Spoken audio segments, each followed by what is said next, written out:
নতুন চাকরি প্রার্থীদের পর আজ পথে যোগ্য শিক্ষকরাও। ইন্টারভিউয়ে ডাক না পাওয়ায় পথে নামছেন যোগ্য শিক্ষকরাও। আজ বিকাশ ভবন অভিযানের ডাক আন্দোলনকারী যোগ্য শিক্ষকদের। দাগি বিতর্কের মধ্যেই শুরু হয়েছে এসএসসির ভেরিফিকেশন। গতকালই নতুন চাকরি প্রার্থীরা তারা পথে নেমেছিলেন এবং গতকাল ধুন্ধুমার পরিস্থিতির সৃষ্টি হয়েছিল সল্টলেক চত্বরে। আর আজ পথে যোগ্য শিক্ষকরাও। ইন্টারভিউয়ে ডাক না পাওয়ায় পথে নামছেন যোগ্য শিক্ষকরাও। আজ বিকাশ ভবন অভিযানের ডাক দিয়েছেন তারা। দাগি বিতর্কের মধ্যেই অন্যদিকে শুরু হয়েছে এসএসসির ভেরিফিকেশন।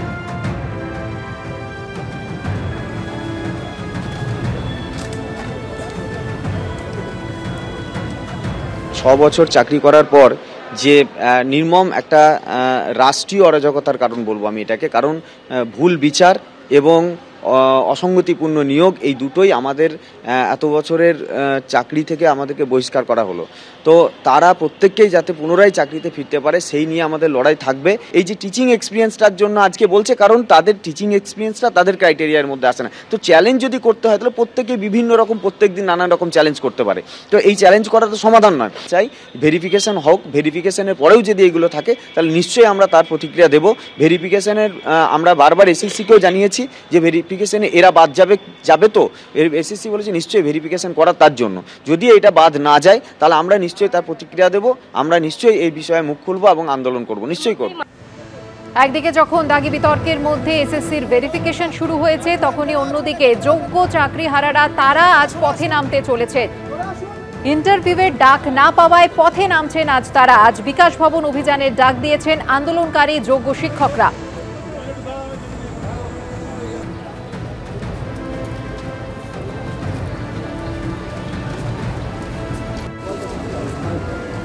গতকালই যে ছবি আমরা দেখেছিলাম, চাকরির দাবিতে নতুন চাকরি প্রার্থীরা বিক্ষোভে নেমেছিলেন, উত্তপ্ত হয়ে উঠেছিল সল্টলেক চত্বর। সেন্ট্রাল পার্ক থেকে টেনে হিচড়ে তাদের সরিয়ে দেয় পুলিশ।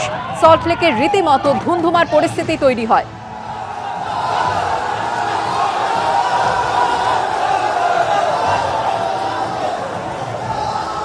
এসএসসি নতুন চাকরি প্রার্থীদের নিয়ে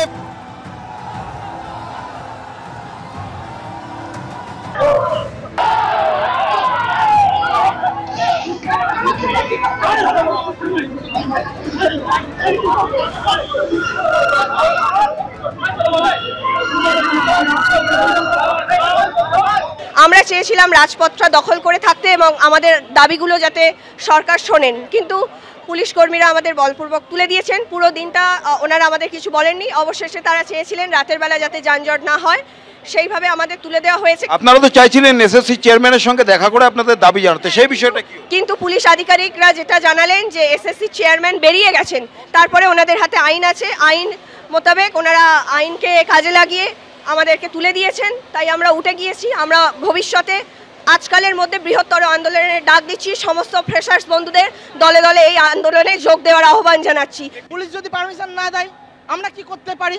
আমাদের তো পাওয়ার নাই, আমাদের ক্ষমতা নাই। আমরা হচ্ছে বেকার। ভারত আমাদের পশ্চিমবাংলার মানুষ বেকার। তাদের কোনো দিদিকে উপযুক্ত শাস্তি দিয়ে দেবো। শাস্তি হবে দাদা। শিক্ষিত বেকারদের মারের ভয় দেখাচ্ছে পুলিশ। এই পুলিশ মেরে তুলে দিতে চাইছে। পুলিশ তুমি উঠতে চাও, গ্রাম ভোটে দিদি বুঝতে পারবে। ভোটে আমাদের যে এই মা এ করলো, এর প্রভাব পড়বে দাদা। চাকরি পেতে চেয়েছিলাম, এটাই কি আমাদের অপরাধ এই রাজ্যে? এটাই কি আমাদের অপরাধ? আমরা শিক্ষিত বেকার, আজকে 10 বছরে এখানে কোনো পরীক্ষা নেই, সেই জায়গায় আমরা পরীক্ষা দিয়ে আমাদের দাবি প্রতিষ্ঠা করতে চেয়েছি। আর এই পুলিশ 2012 সাল থেকে বঞ্চনার শিকার আমি। 2012 মেরিট লিস্ট থেকে আমাকে বাদ দেওয়া হয়েছে, টাকা চাওয়া হয়েছে পার্টিগত দিক থেকে। তারপরেও 2016 চলে গেছে, এখন 2025-এ এসে আমাদের এইভাবে বঞ্চিত হতে হচ্ছে। আর কবে পাবো আমরা আমাদের যোগ্যতার মূল্য বিচার? কবে পাবো বলুন? আন্দোলন তো এবার শুরু হয়েছে, এখান থেকে সরাবে তো আমরা অন্য প্রান্তে যাব, অন্য প্রান্ত থেকে পুরো পশ্চিমবঙ্গ থেকে বলে ঘুরে বেড়াবো, কিন্তু আমরা আন্দোলন থেকে পিছনে হটবো না। এইভাবে আন্দোলনকে দমানো যাবে না, আমাদের আন্দোলন জারি থাকবে। আমরা এরপরে আমাদের কর্তৃপক্ষের সঙ্গে তাল মিলিয়ে আমাদের আন্দোলন চালাবো। পুলিশ আমাদের বলছি কতজনকে আটকাবে সরকার? এই সরকার যোগ্যদের আমরা চাই ন্যায্য দাবি যেটা সেটা আমাদের ফিরিয়ে দিক, তারপরে আমরাও আমাদের মতো করে ফিরে যাব। তার আগে পর্যন্ত এই খাতে মাটি একটা চুলও ছাড়বো না। নতুন চাকরি প্রার্থীদের বক্তব্য আপনারা শুনলেন। গতকাল সল্টলেক চত্বর যেভাবে উত্তপ্ত হয়ে ওঠে, পুলিশ এবং চাকরি প্রার্থীদের মধ্যে কার্যত খণ্ডযুদ্ধ বেঁধে যায় এবং তারা বলছেন আন্দোলন ততদিন চলবে যতক্ষণ না পর্যন্ত তাদের দাবি পূরণ না হচ্ছে, যোগ্যতার মূল্য তারা পাচ্ছেন যতদিন না পর্যন্ত ততদিন তাদের এই আন্দোলন চলবে। গতকাল এই ছবি, আর আজ অন্যদিকে যোগ্য শিক্ষকরা তারাও কিন্তু পথে নামছেন। বিকাশ ভবন অভিযানের ডাক দিয়েছেন তারা, ইন্টারভিউয়ের ডাক পাননি, সেই ক্ষোভেই কিন্তু পথে নামছেন যোগ্য শিক্ষকরা।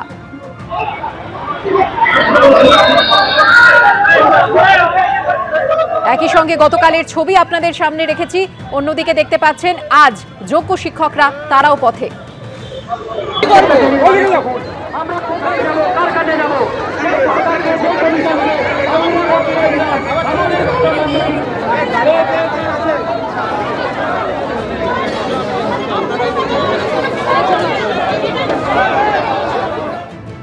একদিকে যখন আন্দোলন চলছে তখনই অন্যদিকে এসএসসির ইন্টারভিউ তালিকায় দাগি প্রার্থীদের নাম ফের মামলা দায়ের হলো কলকাতা হাইকোর্টে। সুপ্রিম কোর্টের নির্দেশের পরেও কিভাবে পরীক্ষায় বসলেন দাগিরা, কিভাবে ইন্টারভিউয়ের তালিকায় নাম, এই প্রশ্ন তুলে মামলা দায়ের হয়েছে। একমাত্র বিশেষভাবে সক্ষম প্রার্থীদের কিছুটা ছাড় দেওয়া হয়েছে। এত সতর্কতা সত্ত্বেও দাগি প্রার্থীরা সুযোগ পেলে ভেরিফিকেশনের সময় তাদের বাদ দেওয়া হবে। স্কুল সার্ভিস কমিশনের হাতে সেই ক্ষমতা সব সময়ই আছে, প্রেস বিবৃতিতে জানালো স্কুল শিক্ষা দপ্তর। অন্যদিকে স্বাস্থ্য দপ্তরে কর্মরত ব্যক্তিরাও অভিজ্ঞতার জন্য নম্বর পেয়েছেন, এমনটাই দাবি করা হয়েছে মামলায়। 1997-তে জন্ম, তবু কি করে অভিজ্ঞতার জন্য 10 নম্বর পেলেন, প্রশ্ন তোলা হয়েছে এই মামলায়। তালিকা প্রকাশ হয়েছে প্রার্থীদের দেওয়া অনলাইন তথ্যের উপর ভিত্তি করে। তথ্য যাচাইয়ের পর প্রকাশিত হবে ফাইনাল ইন্টারভিউ লিস্ট। সার্টিফিকেট ভেরিফিকেশনের সময় অযোগ্য কোনো প্রার্থী থাকলে বাদ যাবেন। প্রেস বিবৃতি দিয়ে জানিয়েছে স্কুল শিক্ষা দপ্তর। মামলা গ্রহণ করেছেন বিচারপতি অমৃতা সিনহা। আগামী বুধবার শুনানি। যাদের জন্মসাল 1997-এ তারা এক্সপিরিয়েন্সের নাম্বার পেয়ে গেছে। এছাড়াও এক্সপিরিয়েন্সের নাম্বার এরকম অনেকে পেয়েছে যাদের এক্সপিরিয়েন্সের নাম্বার পাওয়ার কোনো প্রকার যোগ্যতা নেই, অথচ এক্সপিরিয়েন্সের নাম্বার পেয়ে গেছে।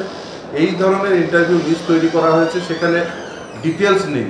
ইভেন টেন্টেড ক্যান্ডিডেটদের যে লিস্ট, এখনো পর্যন্ত সেই টেন্টেড ক্যান্ডিডেটদের লিস্টের কোনো প্রকার ডিটেলস দেয়নি। অর্থাৎ কোনো ব্যক্তির নামের সঙ্গে যদি নাম মিলে যায় তাহলে একজন ক্যান্ডিডেট কীভাবে ট্যালি করবে যদি টেন্টেড ক্যান্ডিডেট যে লিস্ট সেখানে যদি তার বাবার নাম, তার অ্যাড্রেস না থাকে। ফলে টেন্টেড ক্যান্ডিডেটদের সম্পূর্ণ তালিকা ক্যাটাগরি ওয়াইজ তার সম্পূর্ণ ডিটেলস দিয়ে প্রকাশ করেন এখনো পর্যন্ত। টেন্টেড ব্যক্তিরা তারা ইন্টারভিউ লিস্টে জায়গা পেয়েছে, যাদের এক্সপিরিয়েন্সের নাম্বার পাওয়ার কথা নয় তাদেরকে এক্সপিরিয়েন্সের নাম্বার দেওয়া হয়েছে। আংশিক শিক্ষকরা অভিজ্ঞতার জন্য নম্বর পেয়েছেন, অভিযোগে পৃথক মামলা দায়ের হয়েছে। এসএসসির ঘোষণার পরও কিভাবে অভিজ্ঞতার নম্বর, প্রশ্ন তোলা হয়েছে সেই মামলায়। এক আংশিক শিক্ষকের দায়ের করা মামলাও গ্রহণ করেছেন বিচারপতি অমৃতা সিনহা। বুধবার আংশিক শিক্ষকদের দায়ের করা পৃথক মামলারও শুনানি।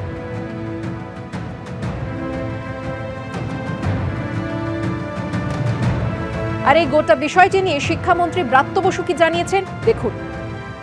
বিরোধীরা কি বলছে কি যায় আসে, মামলা তো করেছে, মামলা ফলাফল দেখে নিন।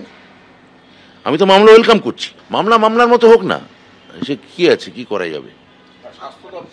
আমাদের হলো এসএসসি যারা লয়ার আছেন তারা তো অ্যাপিয়ার করবেনই, তারা কোর্টে তারা উত্তর দেবেন।